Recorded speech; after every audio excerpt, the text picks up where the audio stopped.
So, Mark, we're getting some details of what's going into that new Project 63 shopping center in City Center. It's right on the corner of Harmon and Las Vegas Boulevard. It's not owned by MGM, but it's basically that new mall that's going in there, big screens. We knew there was going to be a CVS. Now we learned that one of their anchor tenants is going to be Ross. So Ross Shopping, you can get those nice clothes there at City Center coming soon. Is that like the clothing version of those $10 stores you see everywhere in Vegas? There's going to be a Fat Tuesdays as well, so you get your slushy drinks. I mean, the only thing Vegas needed more of than screens was more daiquiris, tall daiquiris. If they could sell them everywhere, that's, everybody wants them. CVS, which will be convenient actually to a lot of people staying in City Center, so they'll probably actually like that. But the rest is not quite what people expected, I'm sure. In all seriousness, the mall does look really good, the renderings and as it's coming along. So it's going to be opening soon, but maybe they're struggling to find people. Ross is a curious one, especially because it's right across the street at Showcase Mall. But a little funny way to start the show, but we wish them well.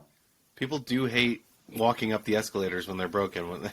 So this is to get people on both sides of the street, I guess. There you go.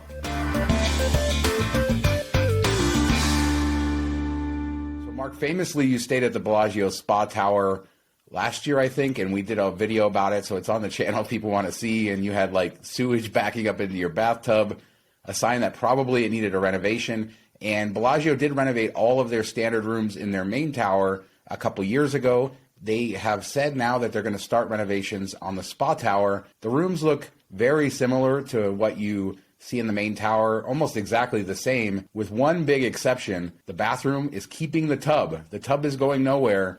I wonder. They're not going to fix the sewage problem, though. You know they're not putting in new plumbing, so it's just going to be a new tub with the same issues, I imagine. It was not my favorite stay, and that tower is so far away from everything. It takes forever to get back there, which is kind of annoying. So it is nice that when you get back there, you'll have a new modern room. It looks beautiful. They still have the iHome docks. Remember those from 2006 or 7 or whatever? They have the big port for your iPhone, which I thought was hilarious that they still had those in there. But yeah, if they leave the tubs, I don't see that that's going to, correct the issue of backing up, which isn't just something I've had. A lot of people had that problem. Now, I've never stayed in the Spa Tower, so I'm not 100% familiar with those rooms, but I believe they're very similar to the ones in the main tower.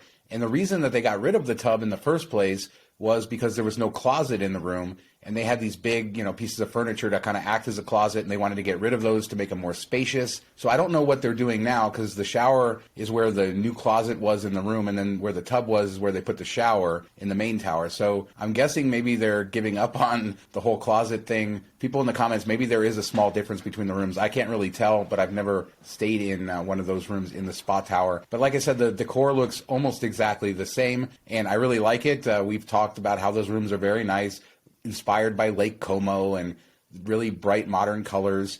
Now, one other thing is the suites in Bellagio have not been renovated, even in the main tower. And I stayed there about a year and a half ago. I'll throw up some video. Very kind of old school Italian. Throw it up, you people. One of these days, I'm actually going to think about it before I say it. Because I just say it. People probably think I'm just saying it to cue you up, but really, I do it. Funny. But they did announce that the suites are going to get renovated by 2024. And as far as the regular rooms in the Spa Tower, those are going to come online starting this July, and they'll be finished by this October. So, by next year, you're going to have all the suites and rooms renovated at Bellagio.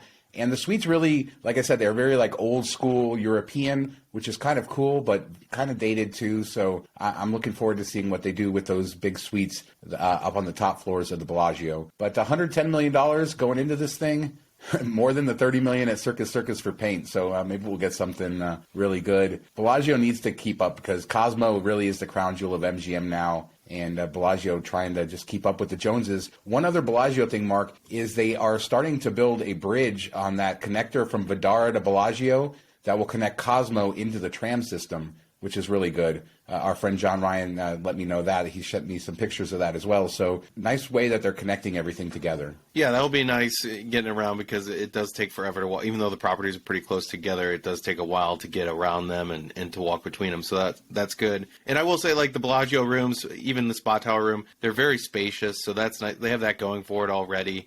And I've never been one to care about if there's a closet or not. If you have a wardrobe, to hang this stuff up, what does it really matter? So I would prefer to have a tub if it, isn't sewage filled. So I'm glad that they're keeping that for the people that want it, and it's important for. I'm surprised that the suites, they waited this long to do it. You would think that with your high rollers and everything and the prices that people pay for those, that would have been the first thing you hit. So it's good to see those getting done too. Yeah, for sure. Let us know in the comments what you guys think about these rooms and these new renderings that we showed you. We'd love to hear it.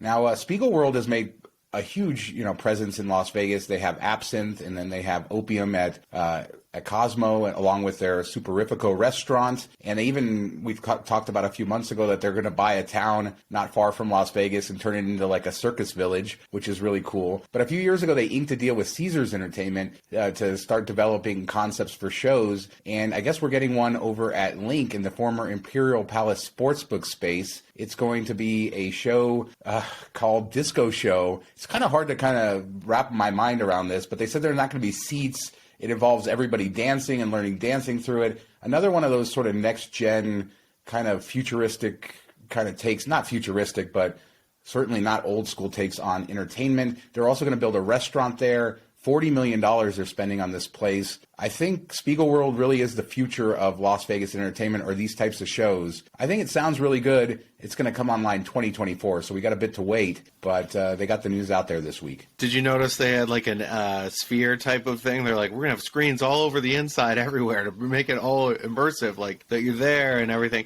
And this kind of goes along with, Tony's and Tina's wedding, where you're part of the show but not, but you're in it and you're going to see things going on while you're dancing and having fun. So it sounds really unique. Probably not something I would go to because, disco dancing isn't my thing. But if I was into dancing or club atmosphere, I think this would be a really cool thing to check out and something different, a new perspective. The diner sounds like it'll be really cool too. So definitely we'll check that out. Yeah, they described it as an LED box with screens covering the walls and floors to make the show feel like a party. More screens. So, more screens. That's the Vegas of the future. Screens everywhere. We'll talk about the Sphere later in this show because there's some really interesting things happening with it. The MGM Sphere. You better get it right. Yeah, the MGM, the future MGM Sphere. It could be with everything that's happening with that company, and we'll talk about it in just a bit. But I did want to talk about Resorts World Bimini. So I was on a Virgin cruise last week, as people who watch the show know, because I was recording from my cabin. And I'll start with just talking about the Virgin Voyages casino really quick, because I don't think it really warrants talking a lot about it. Almost seems like an afterthought, very dark space, not very big. Even they have like the dance club right off of it and the showroom, so people are waiting in line. There's no walkways. Not a great casino. Kind of strange for an adults-only cruise line not to have a better casino. But let's move on to Resorts World Bimini, because this place is really cool. So they have this beach club that they share with Virgin Voyages. So when the cruise ship is in port, they get to use the beach club. The rest of the time, Resorts World gets to get it. And it's beautiful there. But also they have like the largest marina in the Bahamas, really kind of chill place. There's a Hilton hotel plus tons of villas. And then a fairly small casino, I think 160 slot machines, a handful of table games. I risked my life to get you guys a little bit of footage inside there because they didn't have no filming signs in there, but I got shut down pretty quickly filming inside there. The carpet is beautiful too, Mark. I really liked Resorts World Bimini. This is my fifth one. I've been to Manila, Sentosa, Genting Highlands, and Vegas, of course, and this one. So I'm checking them off the list, but I really like this one. I could see spending a few days there just chilling out, hanging out there. Yeah, it looked gorgeous, and it looked like you understood the theming. That's a problem that we see in Vegas, where it just kind of feels there's not much of a soul to it, and that felt like it warm, drew you in. It's something that you'd want to hang out at and spend time to, go out of your way for. So I think they really knocked it out of the park from the pictures I saw of you posting on Twitter and everything.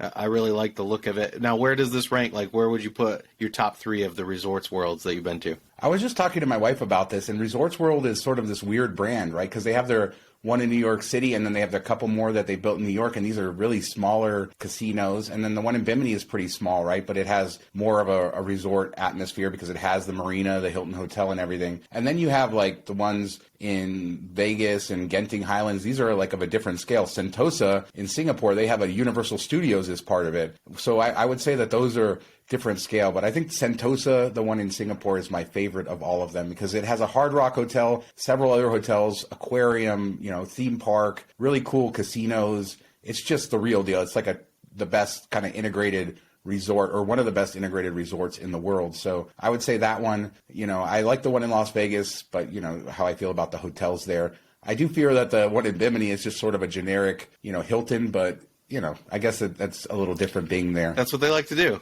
Generic Hilton next to resorts.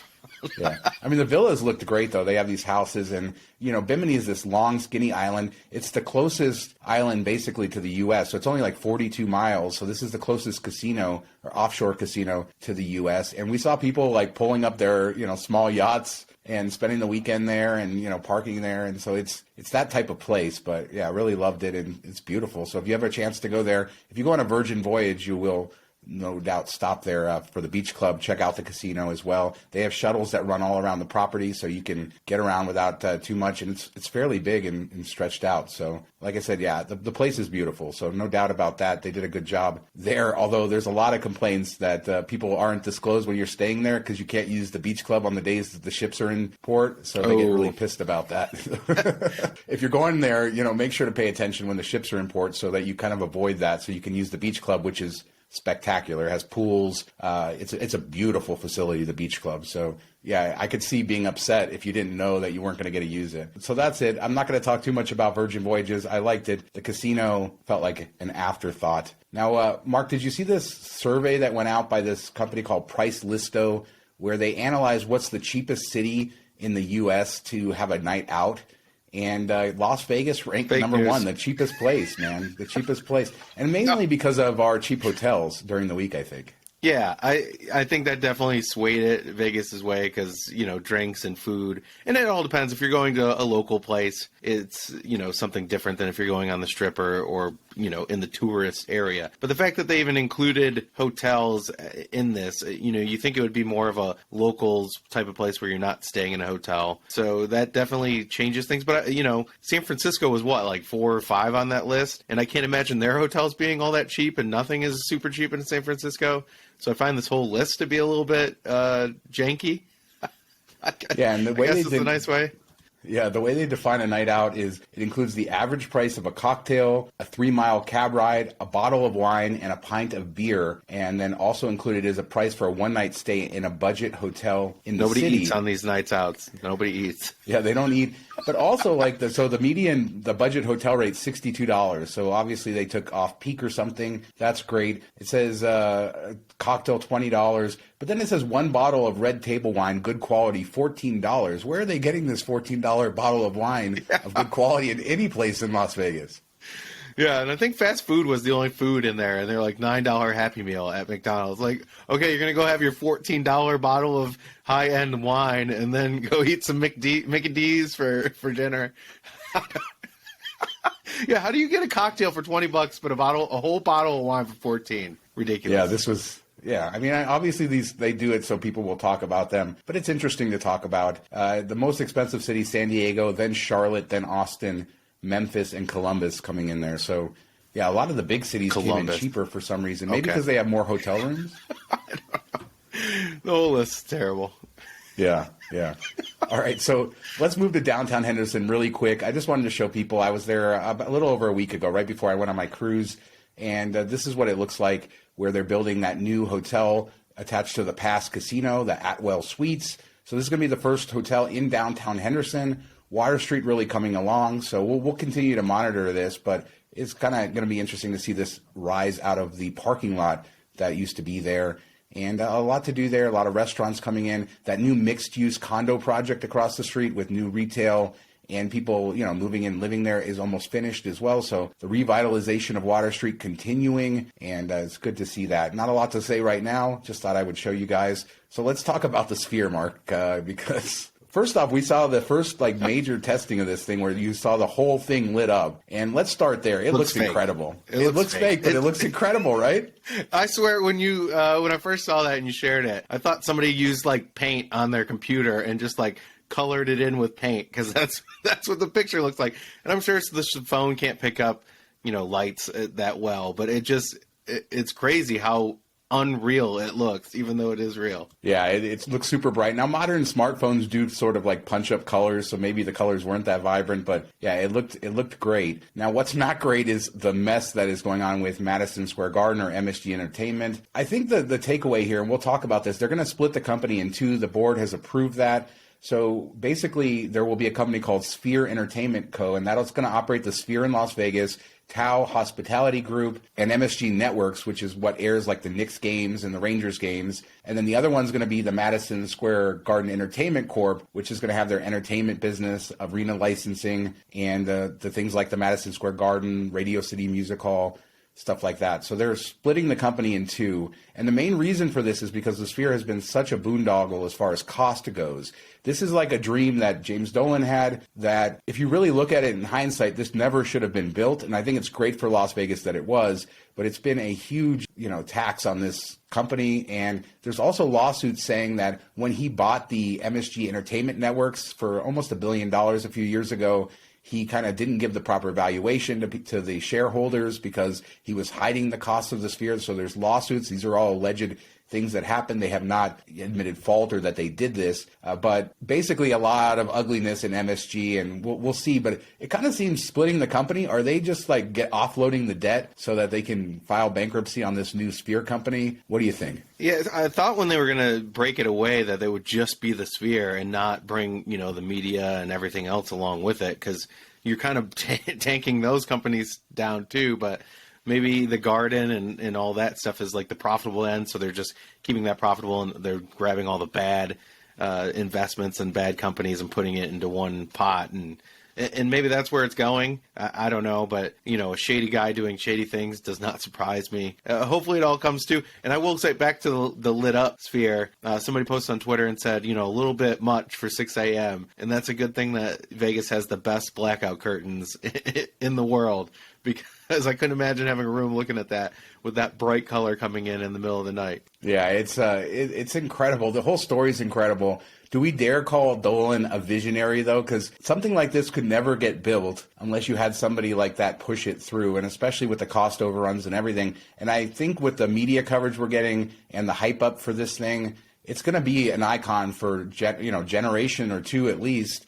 Obviously, tech might get dated. Who knows what those screens will look like to the eye 15 years from now? But maybe they have to spend money to upgrade them, whatever. But this is going to be a thing that people all around the world are looking at. It probably doesn't financially make sense to build it, but he did. So on one hand, I want to give him credit for continuing this thing and pushing it through. But, there's a lot of ugliness happening with the company, and it'll be interesting to see how it all shakes out. But the good news is it is going to open, and that's really good. I mean, we're going to get this icon and this blinding screen all across the city. You know who's going to really make out on all this? MGM, when they buy it for 50 cents on the dollar. You heard it here first. The MGM Sphere coming. We know that Mark was the first to call that one. So, yeah, let us know what you guys think about any of this.